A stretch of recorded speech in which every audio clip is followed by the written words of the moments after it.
નમસ્કાર વિદ્યાર્થી મિત્રો, ફરી એકવાર સ્વાગત છે આપનું આપની પોતાની યુટ્યુબ ચેનલ સ્ટડી માસ્ટરમાં. બરાબર, પાછલા કેટલાક વિડીયોઝની અંદર આપણે જોયું કે વિધેય કોને કહેવામાં આવે છે અને વિધેયના પ્રકારની આપણે ચર્ચા કરી.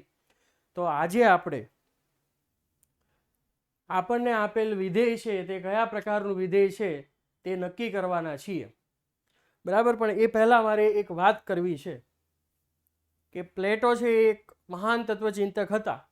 તેમણે એક વાત કહી છે કે નો લો ઓર ઓર્ડિનન્સ ઇઝ માઇટર દેન અન્ડરસ્ટેન્ડિંગ. એનો મતલબ એવો થાય છે કે સમજણથી મોટો કોઈ કાયદો નથી. બરાબર છે કે આપણે આપણા રોજબરોજની અંદર એવું જોઈએ છીએ કે સરકાર છે અથવા આપણે શાળામાં ભણતા હોઈએ છીએ તો શાળાઓ દ્વારા આપણને રોજ નવા નવા નિયમો છે તે સાંભળવા મળતા હોય છે. પરંતુ તમે ઓબ્ઝર્વ કરશો કે આમાંથી કેટલા નિયમોનું પાલન થાય છે. બરાબર છે, અથવા તો પાલન કરનાર વ્યક્તિ છે તે કેમ પાલન કરતા નથી, તો તેની પાછળનું કારણ છે કે વ્યક્તિ છે તે સમજતી નથી અને એટલા માટે તેનું પાલન કરતી નથી. બરાબર છે, એટલે કે જ્યારે વ્યક્તિ પોતે સમજવા માંડે, બરાબર છે, ત્યારે કાયદાની કોઈ જરૂર રહેતી નથી. એટલે એનો અને આનો શું સંબંધ, ઘણા વિદ્યાર્થીઓને એવો પ્રશ્ન થશે. બરાબર છે કે આપણા માતા પિતા દ્વારા, આપણા વેલ વિશર્સ દ્વારા અથવા તો આપણા શિક્ષકો દ્વારા વારંવાર આપણને એવું કહેવામાં આવતું હોય કે ભણો ભણો ભણો ભણો ભણો. દિવસમાં 10 વાર આપણે આવો શબ્દ સાંભળતા હોઈએ કે ભણો તો કંઈક થશે, ભણો તો કંઈક થશે. પરંતુ સમજવાનું આપણે છે કે શું આપણે ભણીશું તો તે આપણને ભવિષ્યમાં ફાયદારૂપ થશે, અથવા તો ભવિષ્યમાં ફાયદારૂપ થશે એટલા માટે જ ભણવું એ જરૂરી નથી. બરાબર છે કે આપણે આપણો જો આંતરિક વિકાસ કરવો હોય, આપણે આપણો માનસિક વિકાસ કરવો હોય તો એના માટે પણ ભણતર છે તે ખૂબ જરૂરી છે અને જરૂરી છે. બરાબર છે, ગુજરાતીમાં એવું કહેવાય છે કે ઉગે અને કોણ પૂગે. બરાબર છે, એટલે કે આપણે અંદરથી ઉગાડવાનું છે. જો આપણે અંદરથી ઉગાડીશું તો એને કોઈ નહીં પહોંચે.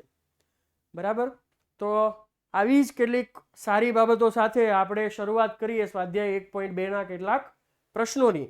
બરાબર છે, સ્વાધ્યાય 1.2ના એવા કેટલાક પ્રશ્નો છે કે જેની અંદર આપણે વિધેયનો પ્રકાર છે, બરાબર છે, આપેલું વિધેય છે તે કેવા પ્રકારનું છે, એક એક વિધેય છે, વ્યાપ્ત વિધેય છે, અનેક એક વિધેય છે, તે કેવા પ્રકારનું વિધેય છે તે આપણે નક્કી કરવાનું છે. બરાબર, તો 1-2 મિનિટની અંદર ક્વિકલી આપણે રિવિઝન કરી લઈએ કે એક એક વિધેય કોને કહેવામાં આવે, અને અનેક એક વિધેય કોને કહેવામાં આવે, વ્યાપ્ત વિધેય કોને કહેવામાં આવે.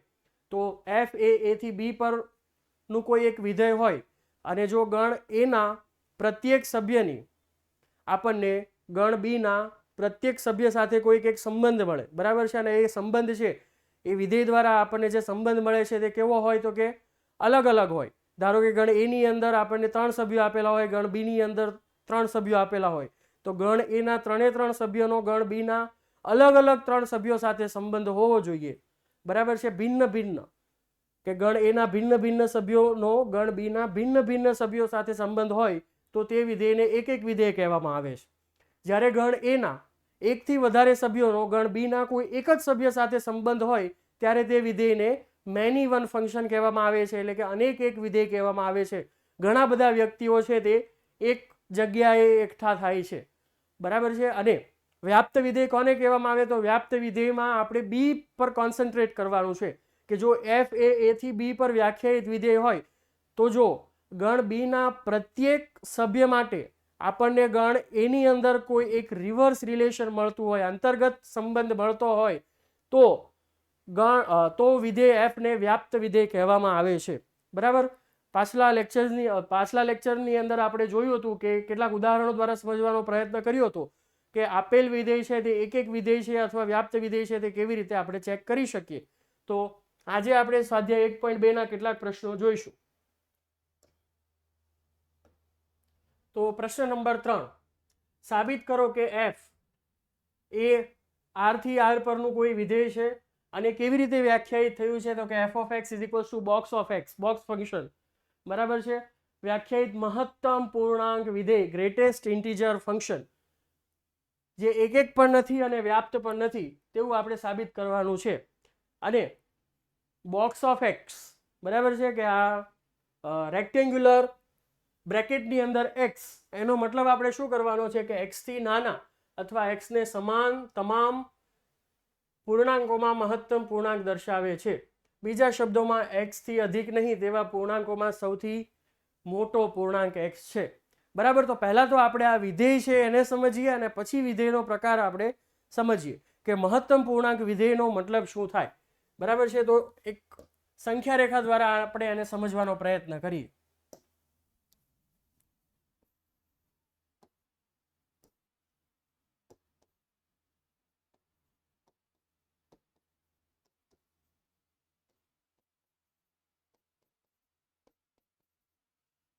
તો ધારો કે કોઈક આ એક વાસ્તવિક સંખ્યા રેખા છે. બરાબર. વાસ્તવિક નંબર્સની કોઈ એક સંખ્યા રેખા છે. હવે મારે બોક્સ ઓફ 1.2 ની કિંમત જોઈએ તો એ શું મળે તો કે બોક્સ ઓફ 1.2 એટલે કે અહીંયા x ની જગ્યાએ કયો પૂર્ણાંક x ની જગ્યાએ કઈ વાસ્તવિક સંખ્યા આપણને આપેલી છે તો કે 1.2. બરાબર છે. અહીંયા તમે જોઈ શકો છો f એ ક્યાંથી ક્યાં વ્યાખ્યાયિત વિધેય છે તો r થી r પર વ્યાખ્યાયિત વિધેય છે. એનો મતલબ કે ફંક્શન માટેનું જે રો મટીરિયલ છે, કાચો માલ છે, તે વાસ્તવિક સંખ્યાનો ગણ છે. એટલે કે આપણે x ની જગ્યાએ કોઈ પણ વાસ્તવિક સંખ્યા છે તેને લઈ શકીએ છીએ. તો બોક્સ ઓફ 1.2 એટલે કે આની કિંમત છે તે આપણને શું મળશે તો કે 1.2 થી નાનો મોટામાં મોટો પૂર્ણાંક તે આનો જવાબ થશે. ફરી પાછું એકવાર વિદ્યાર્થી મિત્રો, 1.2 થી નાનો મોટામાં મોટો પૂર્ણાંક તે આનો જવાબ થશે. તો સંખ્યા રેખા પર 1.2 છે એ ક્યાં આવશે તો કે 1 અને 2 ની વચ્ચે ક્યાંક આવશે. અહીંયા ક્યાંક આવશે 1.2. તો હવે 1.2 થી નાના તો ઘણા બધા પૂર્ણાંકો છે. કયા કયા પૂર્ણાંકો છે તો 1, 0, -1, -2, -3. આ બધા જ પૂર્ણાંકો એવા છે કે જે 1.2 થી નાના છે. પણ આ નાના પૂર્ણાંકો પૈકી મોટામાં મોટો પૂર્ણાંક કયો છે તો કે 1.2 થી નાનો પરંતુ મોટામાં મોટો પૂર્ણાંક છે તે 1 છે અને એટલા માટે 1.2 નો જવાબ છે એ શું થશે 1 થશે. ધારો કે આપણે કિંમત જોઈએ છે બોક્સ ઓફ 1.5. તો ફરી પાછું 1.5 છે એ ક્યાં આવશે તો કે 1 અને 2 ની વચ્ચે ક્યાંક આવશે. બરાબર છે. 1.5 will be somewhere here, right? તો 1.5 થી નાનો મોટામાં મોટો પૂર્ણાંક છે તે કયો થશે તો એ પણ 1 જ થશે. બરાબર છે. તો સમજો વિદ્યાર્થી મિત્રો કે જ્યારે તો ઘણા વિદ્યાર્થીઓને પ્રશ્ન થશે કે બોક્સ ઓફ 1 ની કિંમત શું થશે તો બોક્સ ઓફ 1 ની કિંમત છે તે 1 જ થશે. બરાબર છે. કારણ કે 1 છે ઓલરેડી પૂર્ણાંક સંખ્યા છે. બરાબર. અહીંયા તમે જોઈ શકો છો કે x થી નાના અથવા x ને સમાન તમામ પૂર્ણાંકોમાં મહત્તમ પૂર્ણાંક દર્શાવે છે. એનો મતલબ કે જો અહીંયા તમે જોઈ શકો છો કે એક પોતે પૂર્ણાંક સંખ્યા છે. બરાબર. તો જ્યારે x એ પૂર્ણાંક સંખ્યા હોય ત્યારે એનો જવાબ છે તે પણ સંખ્યા પોતે થશે. પરંતુ જ્યારે બાકીના કિસ્સાઓમાં શું થશે કે તેનાથી નાનો મોટામાં મોટો પૂર્ણાંક થશે. બરાબર. વિદ્યાર્થી મિત્રો ખાસ ધ્યાન રાખજો કે કેટલાક વિદ્યાર્થીઓ છે તે જ્યારે ઋણ સંખ્યાનું બોક્સ ફંક્શન ફાઇન્ડ કરવાનું કહેવામાં આવે ત્યારે તેમાં તે કન્ફ્યુઝ થાય છે. ધારો કે તમને એવું કહેવામાં આવ્યું હોય કે -1.5 તો -1.5 છે તે ક્યાં થશે તો કે અહીંયા ક્યાંક થશે.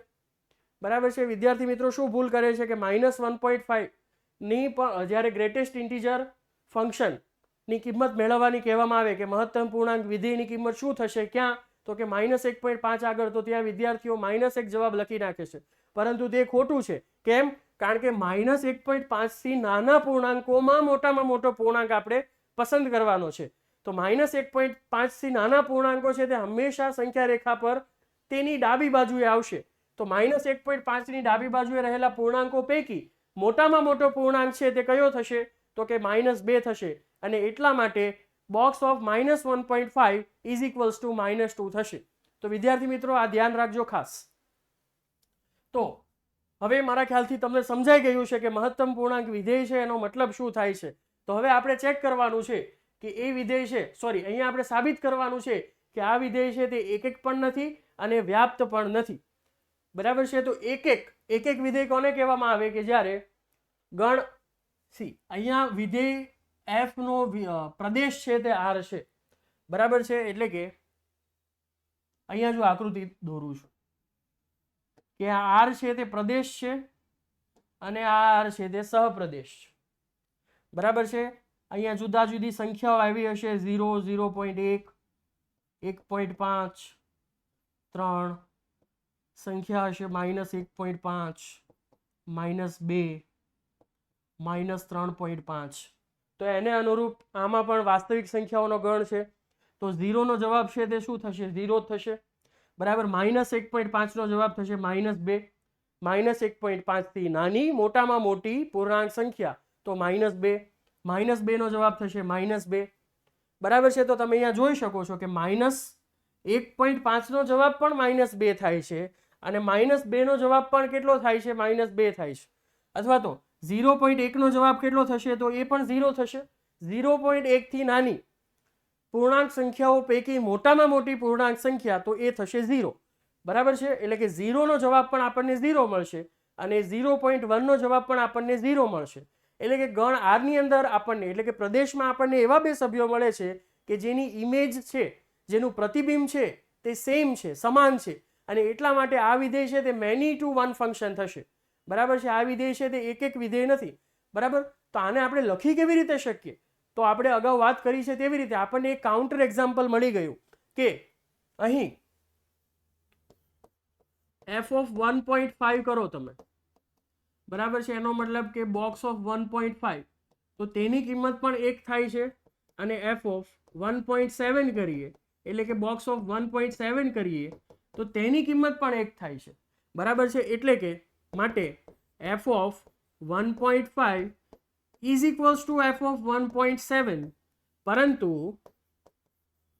1.5 is not same as 1.7. એટલે કે 1.5 અને 1.7 એ બંને તો સરખા નથી, પરંતુ બંનેના પ્રતિબિંબ સરખા મળે છે અને એટલા માટે આપણે કહી શકીએ કે આપેલ વિધેય છે તે એક વિધેય નથી અને માટે f એ એક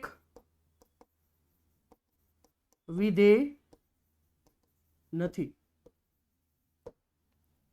બરાબર છે. જરૂરી નથી કે અહીંયા તમે 1.5 અને 1.7 લો. તમે કોઈ પણ બે સંખ્યા લઈ શકો છો કે કોઈ પણ બે એવી સંખ્યા લઈ શકો છો કે જેનું પ્રતિબિંબ છે તે સમાન છે પરંતુ તે બે સંખ્યાઓ સમાન નથી અને એટલા માટે વિધેય છે તે એક વિધેય નથી. હવે આપણે એવું સાબિત કરવાનું છે કે આ વિધેય છે તે વ્યાપ્ત વિધેય પણ નથી. હવે વ્યાપ્ત વિધેયમાં આપણે અગાઉ ચર્ચા કરી છે તે પ્રમાણે જો સહપ્રદેશ અને વિસ્તાર એ બંને જો સરખા થશે ત્યારે જ એ વિધેય છે તે વ્યાપ્ત થશે. પરંતુ અહીંયા તમે જોઈ શકો છો સહપ્રદેશ છે તે વાસ્તવિક સંખ્યાઓનો ગણ છે.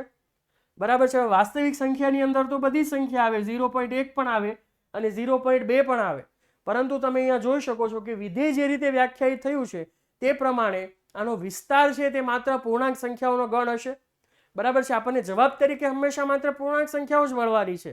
એટલે કે જવાબ તરીકે તમને 1.5 છે તે કોઈ પણ વાર મળશે નહીં. બરાબર છે. એટલે કે 1.5 તે સહપ્રદેશમાં રહેલો એક એવો સભ્ય છે કે જે f અંતર્ગત કોઈનું પ્રતિબિંબ નથી અને એટલા માટે તમે કહી શકો કે આ વિધેય છે તે વ્યાપ્ત વિધેય નથી. બરાબર છે. એટલે કે આપણે કાઉન્ટર એક્ઝામ્પલ દ્વારા જ આપણે એવી આર્ગ્યુમેન્ટ આપી શકીએ કે આ વિધેય છે તે વ્યાપ્ત વિધેય નથી.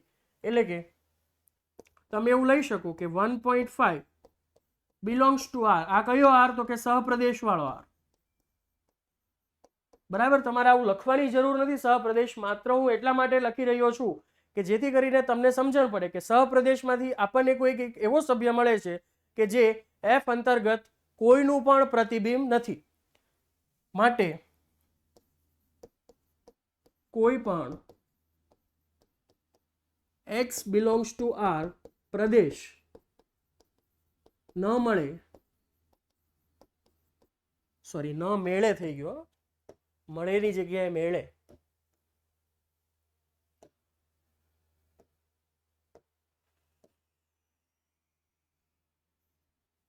મળે કે જેથી f of x બરાબર 1.5 થાય અને માટે આપણે એવું કહી શકીએ કે વિધેય છે તે વ્યાપ્ત વિધેય નથી અને માટે f એ વ્યાપ્ત વિધેય નથી.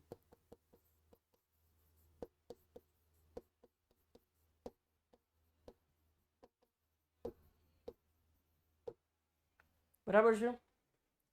તો વિદ્યાર્થી મિત્રો આશા રાખું છું કે તમને બધાને સમજણ પણ પડતી હશે અને મજા પણ આવતી હશે. બરાબર છે. ચાલો અને પછીનો પ્રશ્ન જોઈએ તો સાબિત કરો કે માનાંક વિધેય કે એફ આર થી આર જ્યાં F of x is equals to mode of x દ્વારા વ્યાખ્યાયિત વિધેય એક એક નથી અને વ્યાપ્ત પણ નથી.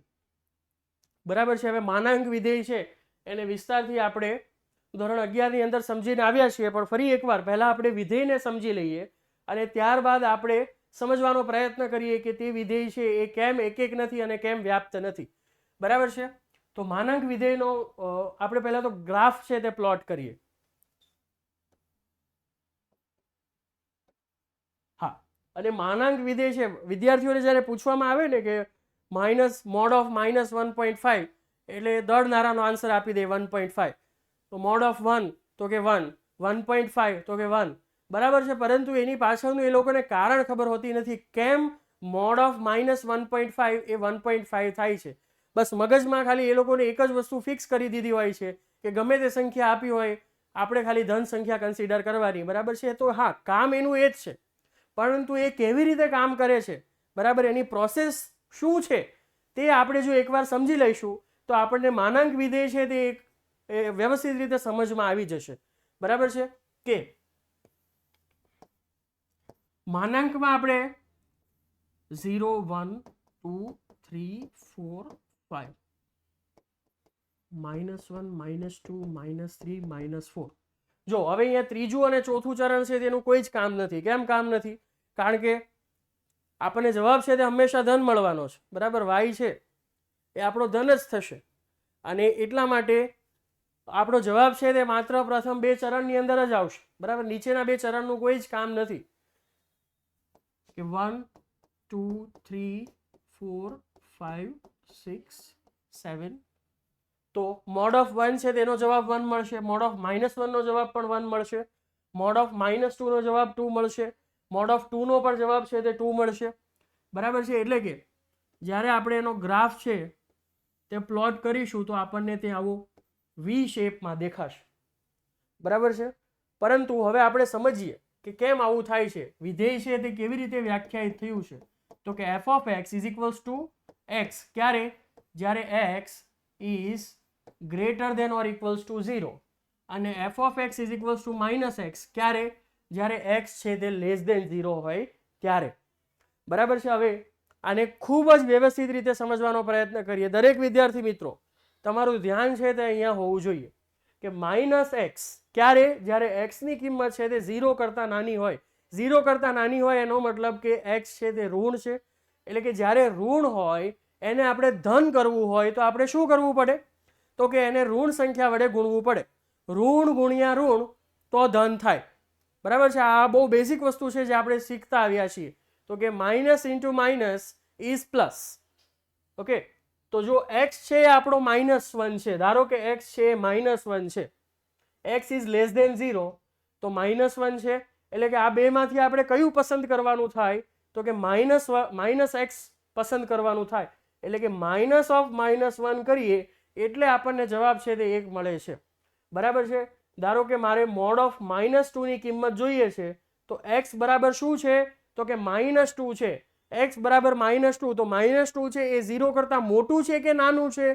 તો કે -2 એ 0 કરતાં નાનું છે. જો જ્યારે 0 કરતાં નાનું હોય ત્યારે વિધેય કેવી રીતે વ્યાખ્યાયિત થયું છે? તો કે -x. એટલે કે આ કિસ્સામાં થશે માઇનસ ઓફ -2 અને એટલા માટે આપણને જવાબ છે તે 2 મળે છે. ધારો કે આપણે મોડ ઓફ 2 ની કિંમત જોઈએ છે તો x ની જગ્યાએ શું છે? તો કે 2 છે.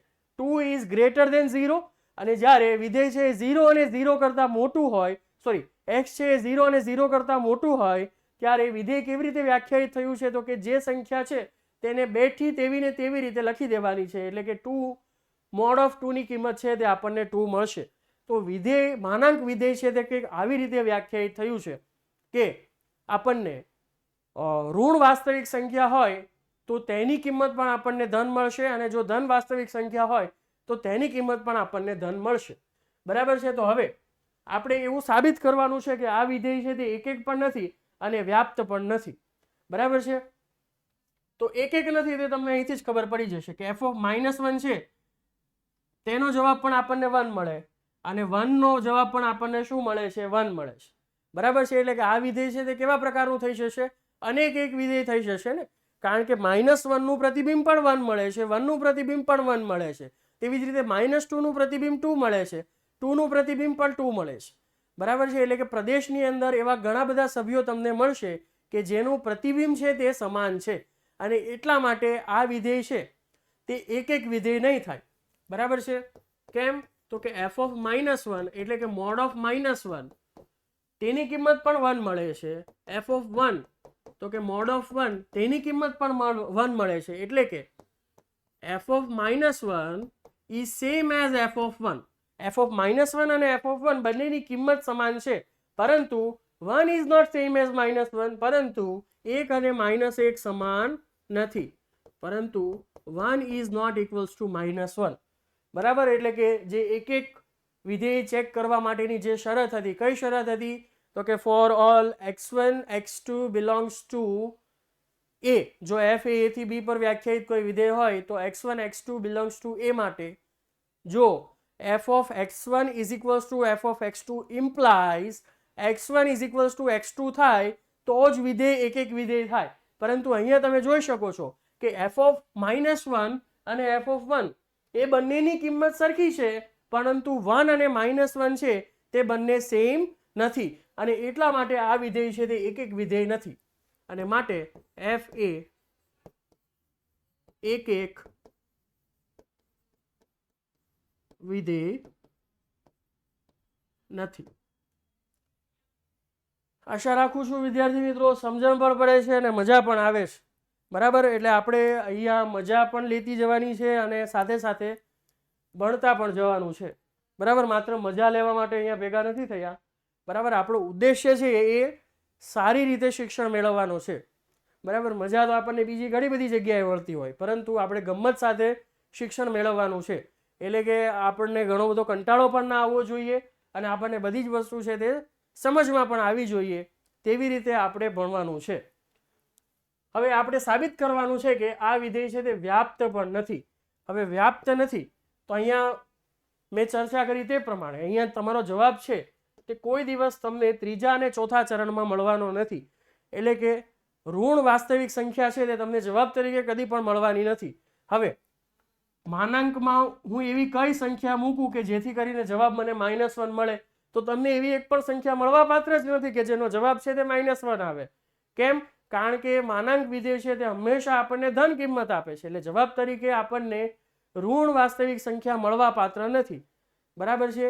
એટલે કે સહપ્રદેશની અંદર આપણને એટલીસ્ટ એક તો એવો સભ્ય મળે છે કે જેનો ગણ એ આ પ્રદેશ એટલે કે પ્રદેશના કોઈ સભ્ય સાથે અંતર્ગત સંબંધ નથી, અને એટલા માટે આપણે કહી શકીએ કે આ વિધેય છે તે વ્યાપ્ત વિધેય પણ નથી. એટલા માટે આપણે એવું લખી શકીએ કે અહીં ધારો કે -1, બહુ સરળ ઉદાહરણ જ લેવાનું. બરાબર. બહુ જટિલ વસ્તુ પસંદ નહીં કરવાની. જો સરળથી કામ ચાલતું હોય તો શા માટે આપણે કોમ્પ્લેક્સ વસ્તુ લેવી? બરાબર. તો -1 belongs to R. આ કયો R? તો કે સહપ્રદેશ માટે એવો કોઈ x belongs to R કયો પ્રદેશ ન મળે કે જેથી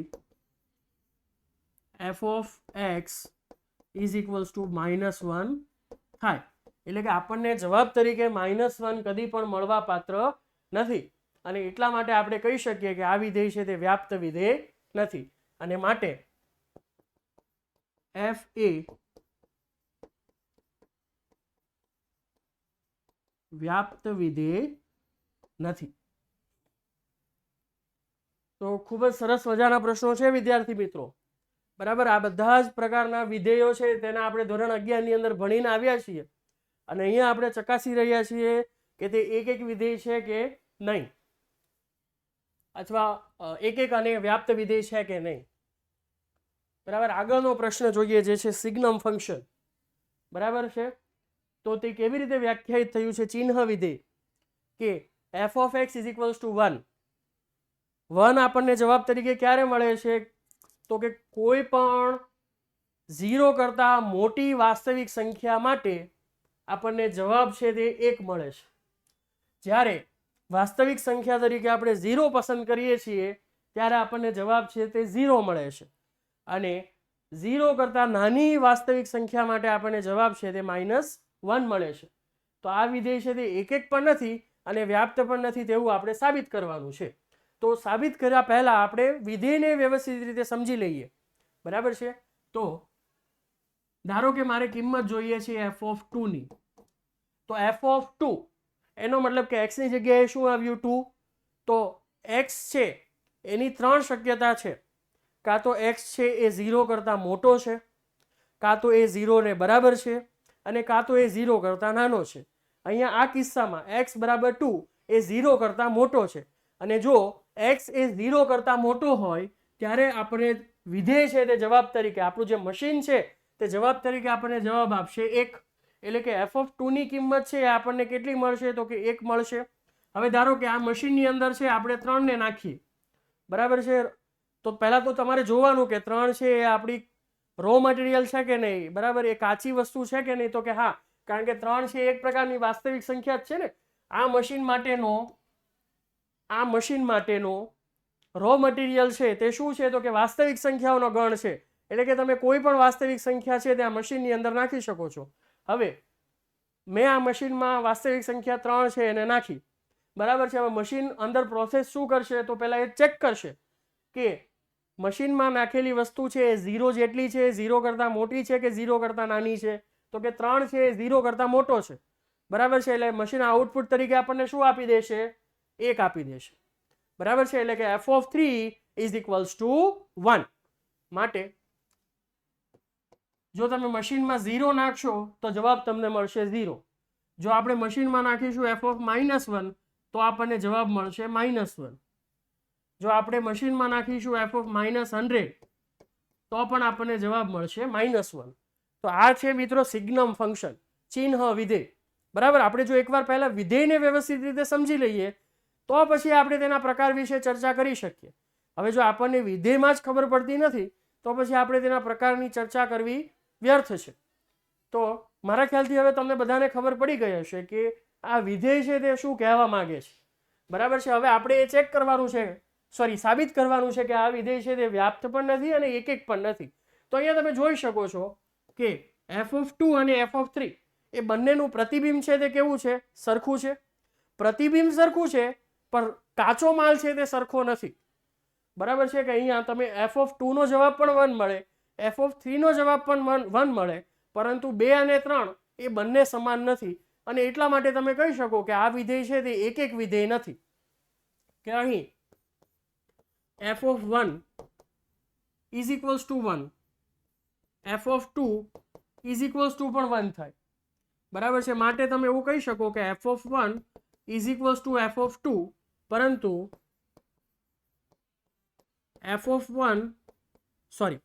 પરંતુ 1 અને 2 છે એ સરખા નથી. પરંતુ 1 ≠ 2, અને માટે f એ એક વિધેય નથી.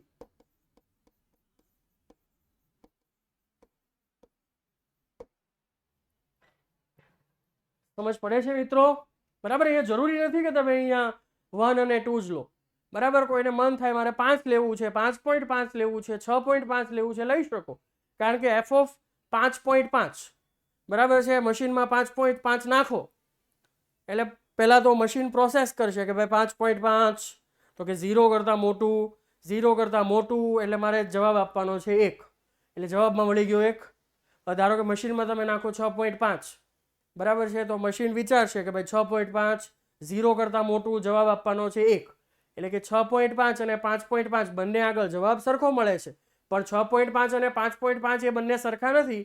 અને એટલા માટે તમે કહી શકો કે આ વિધેય છે તે એક વિધેય નથી, પરંતુ અનેક વિધેય છે. અહીંયા આપણે એવું કહેવાનું નથી કે આ અનેક વિધેય છે, કારણ કે આપણે તો અહીંયા માત્ર એ જ સાબિત કરવાનું છે કે આ વિધેય છે તે એક વિધેય નથી. બરાબર છે. હવે વ્યાપ્ત વિધેય છે કે નહીં, તો આના પ્રદેશ વિશે, સહપ્રદેશ છે તે વાસ્તવિક સંખ્યાઓનો ગણ છે. બરાબર. અને આનો વિસ્તાર છે, વિસ્તાર કોને કહેવામાં આવે, કે જે પ્રતિબિંબ મળે તે પ્રતિબિંબોના ગણને વિસ્તાર કહેવામાં આવે છે. તો આ વિધેયનો વિસ્તાર છે તે શું થશે, તો કે આ વિધેયના વિસ્તારમાં માત્ર 3 જ સભ્યો હશે. કયા કયા 3 સભ્યો? 1, 0 અને -1. કારણ કે આ વિધેય આપણને જવાબ તરીકે શું આપવાનું છે? હંમેશા 3 જ વસ્તુ આપવાની છે. કાં તો એ 1 આપશે, કાં 0 આપશે ને કાં -1 આપશે. એટલે કે આ વિધેયનો વિસ્તાર છે તે માત્ર 3 સભ્યોનો ગણ છે. કયા કયા 3 સભ્યો? તો કે -1, 0 અને 1. આના સિવાયની કોઈ પણ સંખ્યા છે તે તમને જવાબ તરીકે મળવા પાત્ર નથી. પણ અહીંયા તમે જોઈ શકો છો સહપ્રદેશ છે તો વાસ્તવિક સંખ્યાઓનો ગણ છે, અને વાસ્તવિક સંખ્યાઓનો ગણ એ માત્ર 3 સંખ્યાઓ પૂરતો સીમિત નથી. એટલે જો મારે હવે 5 છે એ વાસ્તવિક સંખ્યા છે, બરાબર, તો મારે જવાબ તરીકે જો 5 જોઈએ તો હું x ની એવી કઈ કિંમત લઉં કે મને જવાબ તરીકે 5 મળે? તો કે એવી કોઈ x ની કિંમત નથી કે જે તમને જવાબ તરીકે 5 આપી શકે. અને એટલા માટે આ વિધેય છે એ વ્યાપ્ત વિધેય પણ થશે નહીં. બરાબર, તો અહીંયા આપણે એવું લખી શકીએ કે 5 બિલોંગ્સ ટુ R, કે સહપ્રદેશમાં આપણને એક એવો સભ્ય મળે છે કે 5 બિલોંગ્સ ટુ R સહપ્રદેશ માટે કોઈ x બિલોંગ્સ ટુ R એટલે કે પ્રદેશમાં ન મળે કે જેથી f of x is equals to 5 થાય. અને જો આવું થતું હોય તો આપણે કહી શકીએ કે વિધેય છે તે વ્યાપ્ત વિધેય નથી. અને એટલા માટે f એ વ્યાપ્ત વિધેય નથી. બરાબર, મજા આવે છે ને વિદ્યાર્થી મિત્રો? તો આપણે આવી જ રીતે વ્યવસ્થિત રીતે સમજણપૂર્વક સમજવાનું છે અને એને ઉતારવાનું છે. બરાબર, આને આપણે આપણા મગજની અંદર ઉગાડવાનું છે. જો એ આપણા મગજમાં એકવાર ઉગશે તો એ પરીક્ષાને પૂગશે. બરાબર, જો એ ઉગશે જ નહીં તો એ ક્યાંય પૂગશે નહીં. બરાબર, ઉગે અને કોણ પૂગે. એટલા માટે આપણે આ બધી જ વસ્તુઓ છે તેને મગજમાં ઉગાડી દેવાની છે. ચાલો આગળનો પ્રશ્ન જોઈએ. તો ગણ એ ની અંદર 3 સભ્યો છે, 1, 2, 3. ગણ બી ની અંદર છે 4 સભ્યો, 4, 5, 6, 7. વિધેય એ થી બી પર કેવી રીતે વ્યાખ્યાયિત થયું છે? તો કે 1, 4, 2, 5, 3, 6. તો સાબિત કરો કે આ એક વિધેય છે. બરાબર છે, તો આ છે આપણો ગણ એ, આ છે આપણો ગણ બી. ગણ એ ના સભ્યો છે 1, 2 અને 3. ગણ બી ના સભ્યો છે 4, 5, 6 અને 7. બરાબર છે. હવે વિધેય છે f એ કેવી રીતે વ્યાખ્યાયિત થયું છે? તો કે 1 નો 4 સાથે સંબંધ છે. બરાબર, આને થોડું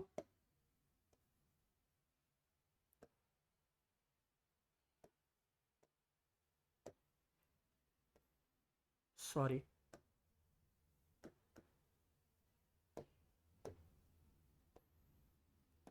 1 નો 4 સાથે સંબંધ છે. 2 આપણને જવાબ તરીકે આપશે 5 અને 3 આપણને જવાબ તરીકે આપશે 6. તો આપણે એવું સાબિત કરવાનું છે કે આ એક વિધેય છે. બરાબર, તો તમે સરળતાથી જોઈ શકો છો. બરાબર, આમાં કોઈ રોકેટ સાયન્સ નથી કે જે આપણને ખબર ન પડે કે આ વિધેય છે તે એક વિધેય નથી. બરાબર, તો જ્યારે આપણે જોવાનું છે કે પ્રદેશમાં કેટલા સભ્યો આવેલા છે? તો કે 3 સભ્યો આવેલા છે. હવે પ્રદેશના તમામ સભ્યોની સહપ્રદેશની અંદર શું આપણને ભિન્ન ભિન્ન પ્રતિબિંબ મળે છે? તો કે હા, મળે છે. બરાબર છે. પ્રદેશના એવા કોઈ 2 સભ્યો છે કે જેનું સહપ્રદેશમાં સમાન પ્રતિબિંબ મળતું હોય? તો કે ના, એવા કોઈ પ્રદેશના સભ્યો નથી કે જેનું ગણ બી ની અંદર આપણને સમાન પ્રતિબિંબ મળતું હોય. એટલે કે 1 નું પ્રતિબિંબ છે 4, 2 નું 5, 3 નું 6. બરાબર છે. એટલે કે અહીં તમે એવું કહી શકો કે અહીં પ્રત્યેક x1 x2 belongs to a માટે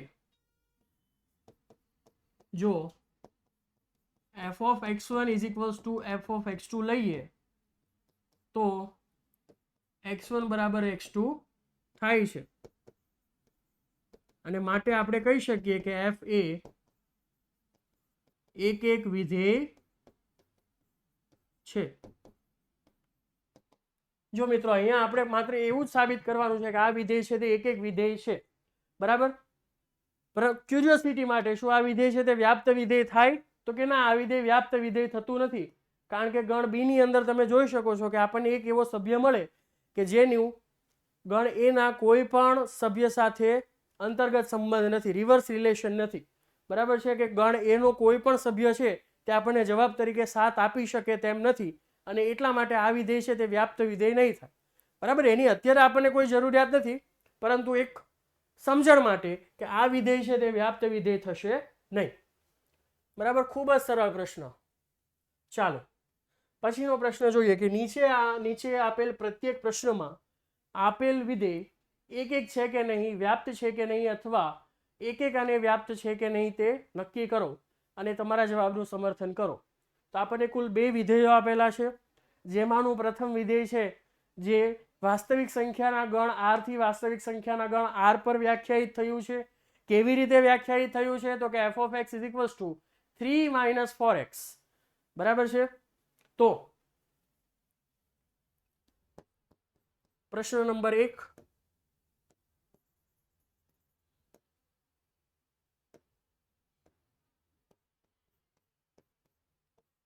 f છે r થી r પર વ્યાખ્યાયિત છે. કેવી રીતે વ્યાખ્યાયિત છે? તો કે 3 - 4x દ્વારા વ્યાખ્યાયિત છે. હવે આપણે ચેક કરવા માંગીએ છીએ કે આ વિધેય છે તે એક વિધેય છે કે નહીં.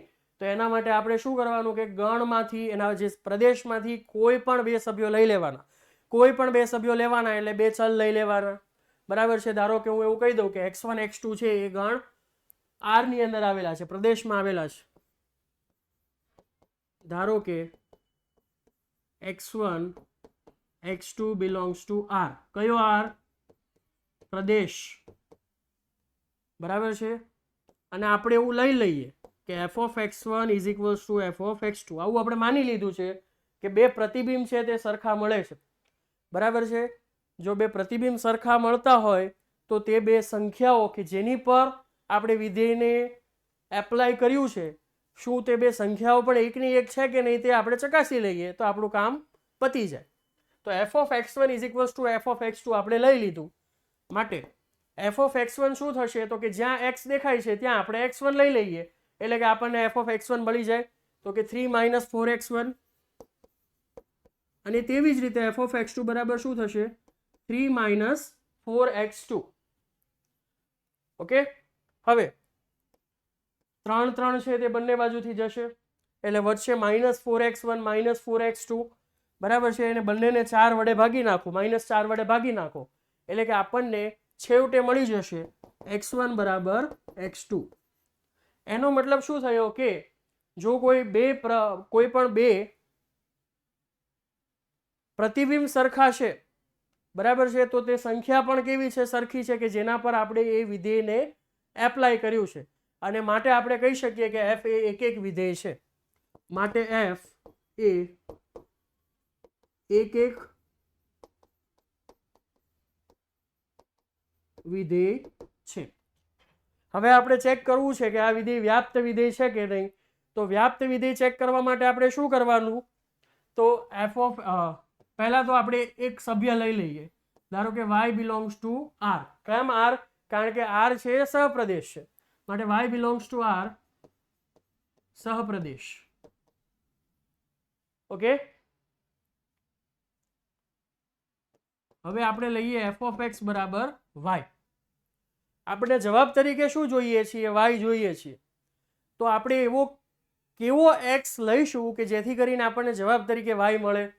તો એના માટે આપણે હવે લઈએ કે f of x છે કેવી રીતે વ્યાખ્યાયિત છે? તો કે 3 - 4x, એટલે કે 3 - 4x બરાબર y.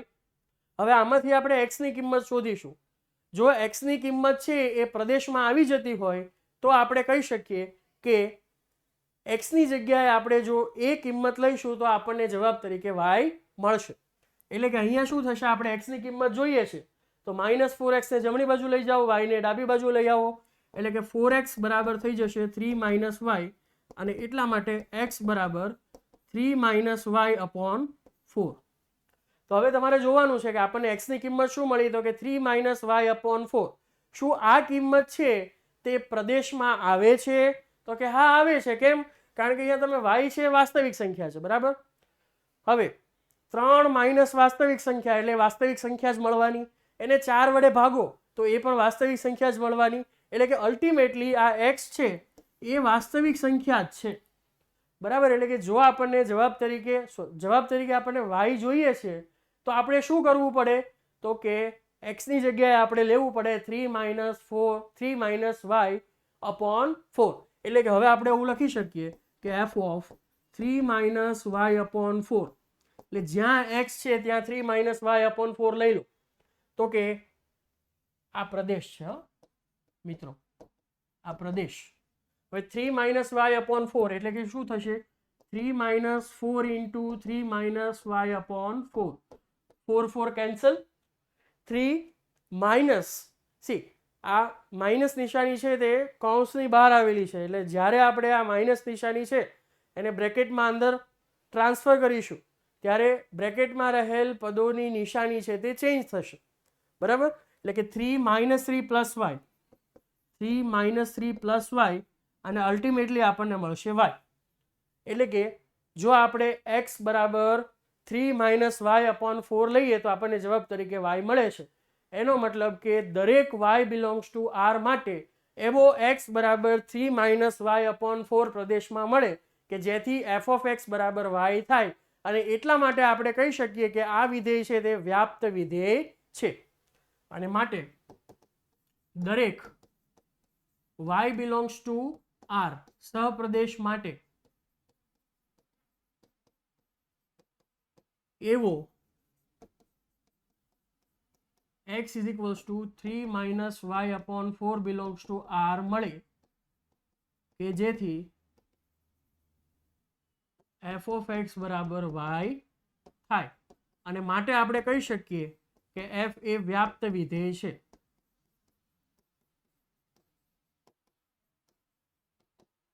બરાબર છે, f એ વ્યાપ્ત વિધેય છે. તો અહીંયા તમે જોઈ શકો છો કે f છે તે એક વિધેય પણ છે અને f છે તે વ્યાપ્ત વિધેય પણ છે, અને એટલા માટે આપણે એવું કહી શકીએ કે f એ એક અને વ્યાપ્ત વિધેય છે, અને એટલા માટે f એ એક અને વ્યાપ્ત વિધેય છે.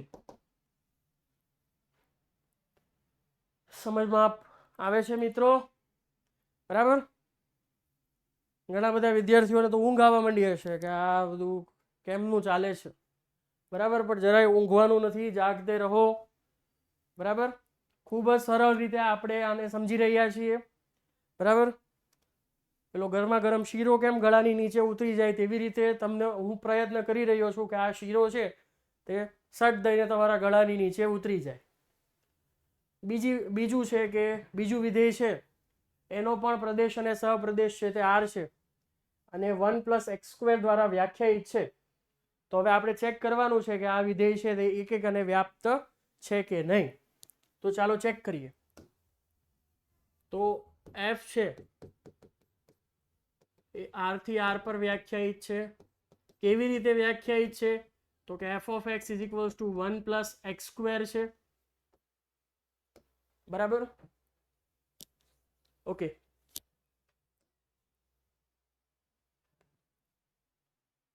અને મિત્રો તમે જેમ જેમ વધારે પ્રશ્નો છે ને સોલ્વ કરશો ને એટલે તમને પછી પ્રશ્ન જોઈને જ ખ્યાલ આવી જશે કે આ વિધેય છે તે એક અને વ્યાપ્ત થશે કે નહીં થાય.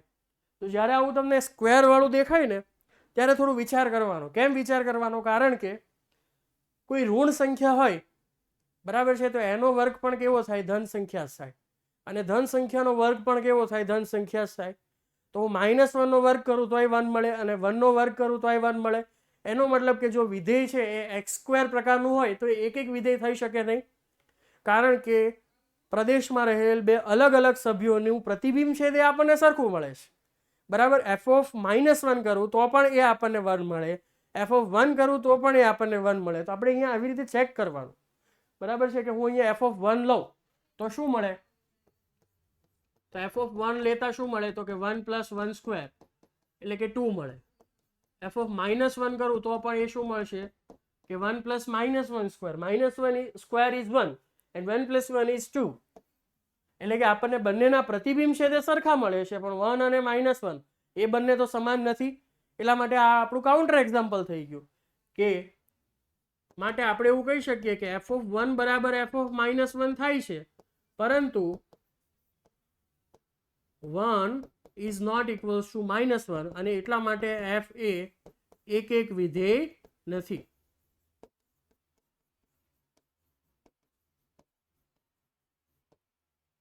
બરાબર છે. હવે શું લાગે છે, આ વિધેય છે તે વ્યાપ્ત વિધેય થશે? હવે આનો સહપ્રદેશ છે તે શું છે? વાસ્તવિક સંખ્યાઓનો ગણહાર છે. તો જવાબ તરીકે મારે ઋણ વાસ્તવિક સંખ્યા જોઈએ, જવાબ તરીકે મારે -1 જોઈએ છે. તો -1 મને મળી શકે ખરું? કોઈ દિવસ શક્ય જ નથી, કારણ કે અહીંયા ધારો કે હું કોઈ ઋણ વાસ્તવિક સંખ્યા લઉં, બરાબર છે, તો એનો વર્ગ કરીશ તો એ તો ધન થઈ જશે, અને ધન સંખ્યાની અંદર પાછો મારે 1 ઉમેરવાનો છે, એટલે કે જે ધન સંખ્યા મળશે એના કરતાં જવાબ છે એ 1 વધારે મળશે. એટલે કે જો મારે જવાબ તરીકે 0 જોઈએ અથવા 0 કરતાં નાની કોઈ પણ વાસ્તવિક સંખ્યા જોઈએ, તો એ તો મને કોઈ દિવસ મળશે નહીં. બરાબર છે. એટલે કે તેના માટે પણ આપણે એવું લખી શકીએ કે ધારો કે -1 મારે જવાબ તરીકે જોઈએ છે, કે -1 બિલોંગ્સ ટુ R, તો કે આ સહપ્રદેશમાં છે, અને આની માટે મને કોઈ એવો x પ્રદેશમાં નહીં મળે કે જેથી કરીને f of x is equals to -1 થાય. માટે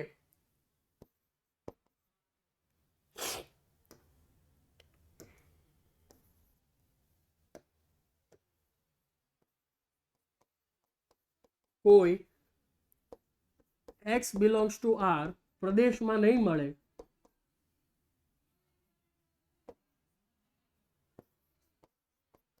કે જેથી f ઓફ x બરાબર -1 થાય. બરાબર. એક ઉદાહરણ પૂરતું છે એવું કહેવા માટે કે આ વિધેય છે તે વ્યાપ્ત નથી, અને એટલા માટે કહી શકીએ કે f એ વ્યાપ્ત વિધેય નથી. બરાબર મિત્રો. તો આજે આપણે ઘણા અલગ અલગ પ્રકારના વિધેયો જોયા, અને એ વિધેય છે તે એક અને વ્યાપ્ત છે તે કેવી રીતે આપણે નક્કી કરી શકીએ, બરાબર છે, તો તેની માટેની આપણે રીત જોઈ. તો આશા છે કે તમને અમારું કન્ટેન્ટ છે તે ગમ્યું હશે. બરાબર છે. તો આવી જ રીતે આપણે આવનારા વિડીયોઝની અંદર, વિડીયો લેક્ચર્સની અંદર આપણે મળતા રહીશું. આભાર. Thank you.